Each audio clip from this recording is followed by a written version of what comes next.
Assalamualaikum warahmatullahi wabarakatuh. Selamat pagi pemirsa sekalian yang berbahagia. Kali ini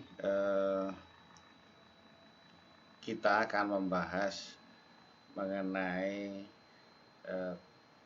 tanaman hortikultura, khususnya sayuran. Sayuran ini apa namanya? Untuk di berbagai daerah ini berbeda-beda. Yang saya kenal dari kecil adalah namanya pare, kemudian ada yang bilang peria, ada yang bilang paria. Kemudian pare ini nama latinnya adalah Momordica charantia. Dan kalau di bahasa Inggris namanya bitter melon. Dari namanya juga nampak kalau dalam bahasa Inggris ini bitter berarti pahit ya, kan gitu. Bapak Ibu sekalian, pare ini termasuk tadi ya cucur bistase, sehingga bisa digunakan sebagai sayuran. Tetapi yang khas adalah bentuknya yang kulitnya yang tidak halus ini, yang khusus yang jenis ini yang tidak halus, kemudian rasanya pahit. Pahit tetapi ngangenin, kalau kita makan akan menambah justru nafsu makan, menambah nafsu makan, luar biasa. Jadi akan kita bahas mengenai pare ini dari jenis-jenisnya, kemudian cara memasak, manfaatnya, kemudian terakhir tentunya budidayanya. Pemirsa yang budiman, jenis-jenis dari pare ini sangat banyak, tetapi beberapa pustaka menyebutkan pare ini ada yang bilang 3, ada yang 4. Yang paling pertama adalah pare putih atau pare gajah, karena warnanya yang putih, seperti di gambar yang sebelah kiri ini. Kemudian yang banyak juga adalah pare hijau, karena memang warnanya yang hijau. Jadi pare ini termasuk sayur tadi yang sangat terkenal juga di pasar-pasar, sering dijumpai. Ini jenis-jenis yang populer. Kemudian ada jenis yang lain, yaitu yang lebih halus, lebih panjang, yaitu adalah pare ulo, pare ular, nah, kan gitu. Orang banyak menyebutnya juga pare belut. Nah, jadi pemirsa nanti kalau menyebut pare belut juga paham maksudnya, juga pare ulo atau pare ular. Jadi ini bentuknya memanjang, kemudian bentuk kulit bintil-bintilnya juga halus, tidak yang berbentuk kasar. Nah, jadi ini jenisnya, dan ini rasanya tidak begitu pahit yang pare ulo ini ya. Oleh karena itu, untuk membentuk supaya memanjang itu biasanya nanti di dalam budidayanya itu dikasih beban, diganduli sesuatu supaya nanti bentuknya menjadi lurus. Kemudian yang sering agak liar itu adalah pare hutan. Nah, ini pare hutan, pare ayam, ini yang bentuknya juga bintil-bintilnya khas. Nah, dan ini kalau sudah matang ini berwarna oranye, sehingga bisa dipanen bijinya untuk dijadikan bibit. Jadi ini pemirsa 4 jenis pare yang sering kita jumpai.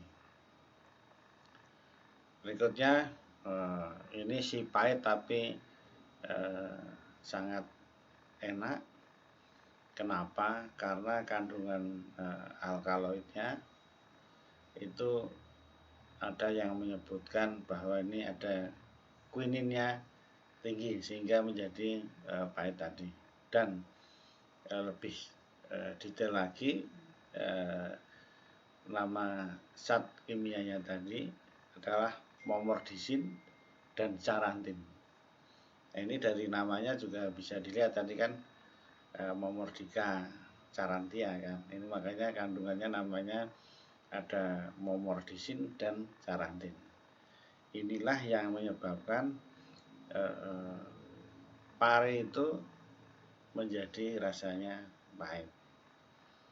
Berikutnya pemirsa sudah terjawab ya kalau pare itu rasanya pahit. Kemudian cara masaknya bagaimana? Yaitu biasanya setelah dicuci, direndam garam sebentar atau diuleni. Nah, itu ini untuk mengurangi rasa yang pahit sekali. Tetapi ini nanti sudah jadi tumis. Nah, ini menjadi sering masakan yang khas.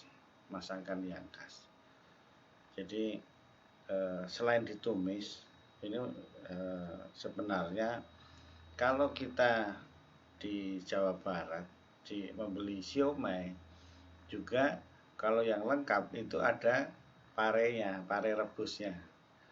Jadi selain siomaynya, kubisnya, kentangnya, inilah yang khas. Justru ada parenya. Nah, ini yang beberapa masakan dari pare. Beberapa terakhir ini pare juga dimasak, dijadikan keripik juga bisa, digoreng, diiris-iris keripik pare. Nah, ini beberapa manfaat masakan dari pare tersebut. Nah, sekarang pemirsa, meskipun pahit tadi, manfaatnya juga banyak kayak gitu. Jadi ini yang beberapa saya rangkum dari berbagai macam sumber. Yang pertama, mengendalikan gula darah.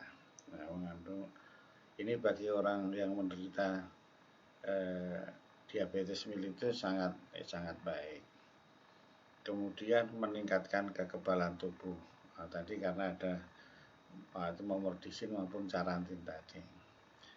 Ini menjaga kesehatan mata karena ada vitamin A-nya. Mengobati masalah kulit, meningkatkan kesehatan tulang dan mempercepat penyembuhan luka. Nah, ini. Selanjutnya meningkatkan kesehatan pencernaan. Nah, dan yang sering ini adalah menambah selera makan. Nah, meskipun pahit tapi pengen nambah terus jadinya. Itulah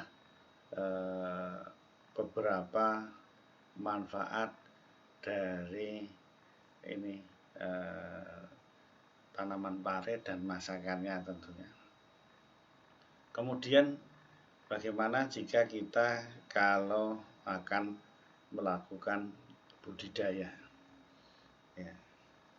Jadi budidaya secara ringkasnya adalah sebagai berikut. Yang pertama kuncinya adalah menggunakan para-para, atau kalau tidak para-para atau nama anjang-anjang, atau dalam bentuk yang merambat, dirambatkan seperti di pagar. Yang penting adalah buahnya nanti akan menggantung. Jadi yang utama tadi inilah para-para atau anjang-anjang, seperti yang terlihat di gambar sebelah kanan berikut ini. Selanjutnya tanaman biasanya ditanam dalam bentuk bedengan, ya kira-kira ukurannya 100 sampai 120 cm. Memanjang, kemudian jarak tanamnya itu 60 cm boleh, 70 cm boleh antar tanaman. Kemudian di dalam lubang tersebut ditanam 2 sampai 3 biji dari pare dengan kedalaman 3 sampai 5 cm saja. Nah, inilah teknik utama penanaman.